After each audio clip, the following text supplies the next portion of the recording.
Bonjour à nouveau, bonsoir à nouveau. On poursuit dans le chapitre 4.3. On arrive à résoudre encore une fois, mais là, cette fois-ci, au lieu d'avoir la forme canonique pour résoudre, on va y aller avec la forme générale. Donc, si je te donne le Y de la forme générale, donc, je te dis quand est-ce que f de x est égal à 8. Donc, tu vas trouver le ou les x, hein, parce que tu sais que tu peux avoir deux solutions. C'est pas deux solutions ou une solution ou deux solutions. OK? Tu n'auras pas trois solutions, puis tu n'auras pas moins deux solutions, évidemment. On remplace. Donc, l'idée, c'est de remplacer le y par 8, hein, parce que le y vaut 8. Donc, je le remplace. Puis là, c'est là que ça va se gâter. C'est là qu'il y en a qui vont essayer de faire des drôles d'affaires. Puis je vais te montrer. Oups, pardon, j'ai échappé euh, ma calculatrice par terre. Mais elle est encore vivante. Alors donc, je... c'est là qu'il se passe des drôles d'affaires. Puis tu vas voir ce que... je vais t'imiter certains élèves qui vont essayer d'isoler le X avec la forme générale. Regarde bien ce qu'ils vont faire. Regarde bien. Regarde bien. Sois attentif. Donc, là, on va dire, OK, j'ai des X ici, fait que moi, je vais faire plus 8 d'un bord, plus 8 de l'autre. Fait que là, OK, ça me donne ça. Fait que là, mais là, ils ne s'additionnent pas ensemble. Donc, OK, ben, regarde, là, ici, j'en veux juste un X, ça va diviser par X. Mais là, il faut que je divise par X partout. Fait que divise par X partout. Fait que là, euh, 2x plus 14 est égal à 16 sur x, ben là, c'est pas plus avancé, là. Voyons, c'est quoi cette affaire-là? On va dire que c'est ça la solution, tiens, c'est ça la solution. Ben non, ça peut pas être ça la solution. OK, ben je vais isoler ce x-là. Fait que là, je vais faire moins 14 d'un bord, moins 14 de l'autre. Fait que là, euh, OK, là, trouver, m'a divisé par deux, m'a divisé par deux des deux côtés. Hey, là, ça commence à être compliqué l'affaire. Fait que là, OK, 16x divisé par 2. Fait que divisé par 2, c'est fois une demi, multiplié par une demi. Fait que ça va faire 16 sur 2x. Ah, puis 16 sur 2x, ça se simplifie. Fait que ça fait 8x moins 7. X est égal à 8 sur x moins 7. C'est ça la solution. Non, c'est pas ça la solution. C'est pas ça, ça n'a pas rapport. Fait que là, tu vas essayer autrement. Fait que là, il va repartir autrement. Fait que, OK, on recommence. Fait que là, moi, je pense que, OK, on va faire moins 8 d'un bord, plus 8 plutôt. Fait que là, OK, ça fait 16. Ah, ben là, on va factoriser, on va faire une simple mise en évidence. Ah, ouais, donc, ah non, non, en fait, je vais envoyer 14x de l'autre côté. Fait que là, OK, m'envoyer 14x de l'autre côté. Fait que ça va faire moins 14x. Fait que là, ça va faire 2x2. Ah, là, ça va bien aller, là. Ça va bien, quand ben, on va diviser par 2 partout, diviser par 2 partout. Donc, ça fait x2 est égal à 8 moins 7x. Fait que là, fait la racine carrée. Là, ah, ouais, c'est vrai, il faut faire plus ou moins parce qu'il y a deux solutions. Fait que là, x est égal à ça n'a pas rapport. Vraiment pas rapport. Là, si tu entames ça, là, t'es dans chenoute, là, t'es dans chenoute, la grosse chenoute qui pue. Chenoute qui pue. Donc, tu vas dire qu'il n'y a aucune solution, peut-être, mais non, il va exister la solution. Donc, ici, on va essayer de faire plus 8 égale plus 8. Ouais, ça, voilà, on pourra faire divise par 2x, divise par 2x. Fait que, bon, on met ça comme en évidence. On fait une mise en évidence simple, c'est ça. On va faire une mise en évidence simple. Fait que là, divise par 2, là, OK, non, c'est pas bon, ça, cette affaire-là. Non, ça marche pas. Fait que là, tu vas dire aucune solution. Bon, ça, tout ça, là, ce que je viens de te dire, c'est ce qu'il ne faut pas faire. OK? Il ne faut pas faire ça parce que tu te retrouves dans la chenoute qui pue. Chenoute qui pue, on ne veut pas ça. Bon, lorsque tu as la forme générale, que je te donne le Y qui vaut 8. Tu remplaces Y par 8. Donc, tu sais qu'il va y avoir une solution. Fait que si tu traces la parabole de ma fonction, puis que Y vaut 8, tu sais que tu vas avoir deux solutions. Ça existe. Donc, on ne peut pas dire qu'il n'y a pas de solution. On va faire un retour au chapitre 3. Donc, on va Faire x2 moins 36 sur 2x2 plus 11x moins 6. Donc, ici, j'ouvre vraiment une parenthèse hein, pour revenir sur nos factorisations. Donc, si tu veux ici factoriser cette affaire-là, ça va faire x2 moins 36. Tu sais que ça ici, c'est une différence de carré, donc tu factorises en faisant x plus 6, x moins 6, hein, une parenthèse plus puis l'autre moins, donc racine carrée du premier, x racine carrée du dernier, c'est 6, voilà, c'est factorisé, c'est la différence de deux carrés. Et cette forme-là qui est ici, ben, ce qu'on peut faire, c'est, bon, on va appliquer la méthode de complétion du carré. Donc, tu mets le A en évidence. OK, ça te donne un B. Donc, le B que tu divises par 2, tu mets au carré. Donc, tu fais plus 7,5625, moins 7,5625.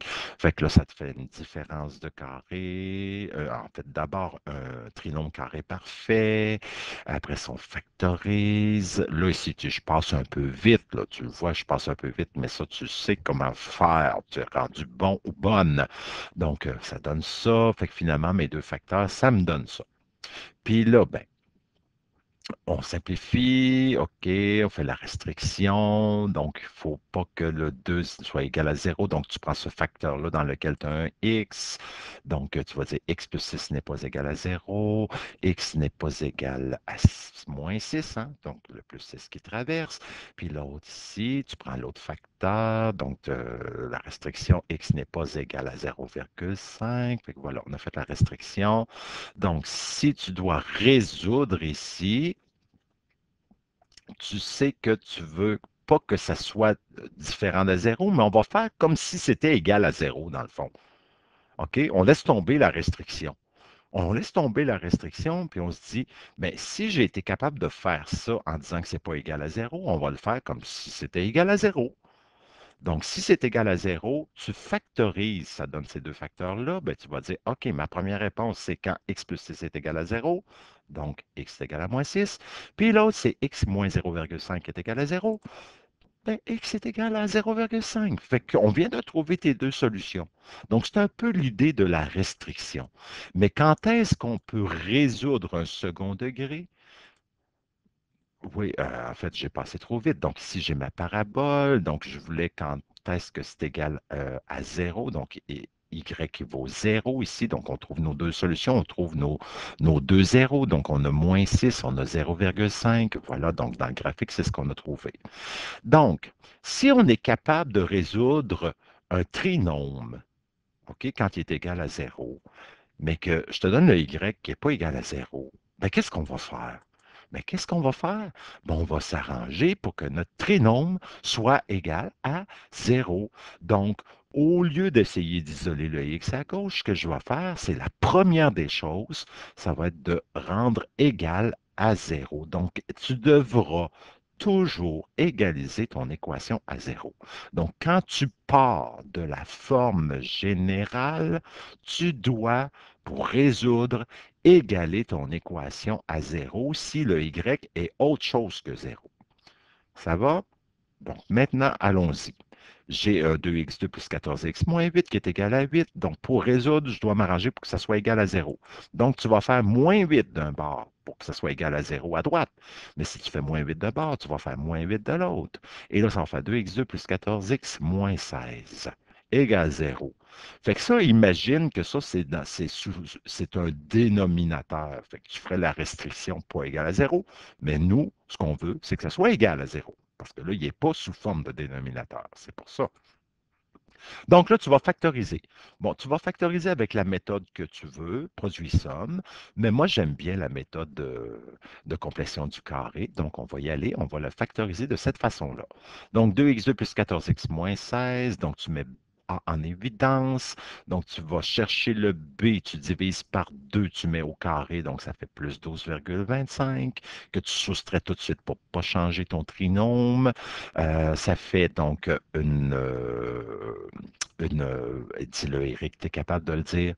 Ça ici, ça fait un trinôme carré parfait qu'on peut factoriser avec racine carrée du premier qui est x, racine carrée de 12,25 qui est 3,5. Donc, mets le signe du b au milieu, parenthèse à la 2, associe les deux, donc ça fait moins 20,25. Et là, tu obtiens une différence de carré. Donc, tu écris 2, parenthèse, avec un plus, l'autre moins.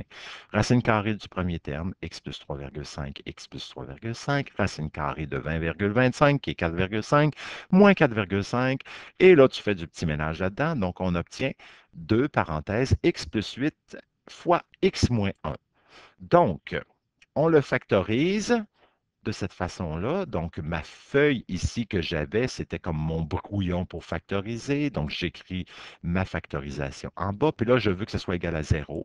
Et là, ben, tu gères ça comme la restriction. Donc, chaque facteur doit être égal à 0.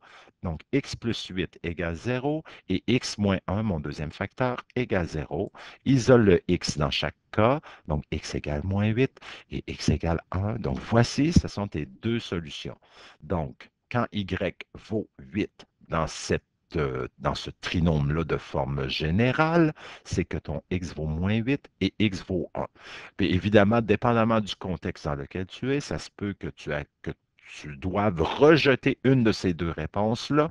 Donc, à ce moment-là, tu biffes la réponse, tu marques rejet car non-respect du domaine, mettons. Donc, en résumé, pour résoudre une équation quadratique de la forme générale, donc, tu as ax2 plus bx plus c qui est égal à un nombre, ben, il faut que tu t'arranges que ton équation soit toujours égale à zéro. Donc, ton équation doit être égale à zéro. Donc, tu vas faire moins n d'un bord, moins n de l'autre. Donc, ça va te donner 0 à droite. Ça va te faire un nouveau c. OK? Le c moins le nombre que tu as obtenu, ça te fait un nouveau c. Là, tu vas factoriser. Donc, toujours égalisé à zéro. Donc, j'insiste, toujours égalisé à zéro, toujours égalisé à zéro. Donc, toujours égalisé à zéro. Ensuite, tu factorises. Donc, tu vas trouver tes deux facteurs avec la méthode de ton choix, produit-somme ou complétion du carré. Donc, peu importe. Donc, tu trouves tes deux facteurs et chaque facteur, tu vas les égaliser à zéro. Donc, x plus m égale 0, x plus n égale 0. Isole ton x. Donc, x va donner moins m et x va te donner moins n dans le contexte. Donc, ça ici, capture d'écran, tu mets ça sur ta feuille de notes, tu es en business, tu vas savoir comment résoudre une équation quadratique de la forme générale. Puis là, ben, tu rejettes ou pas l'une des deux réponses selon le contexte. Et voilà, c'est terminé.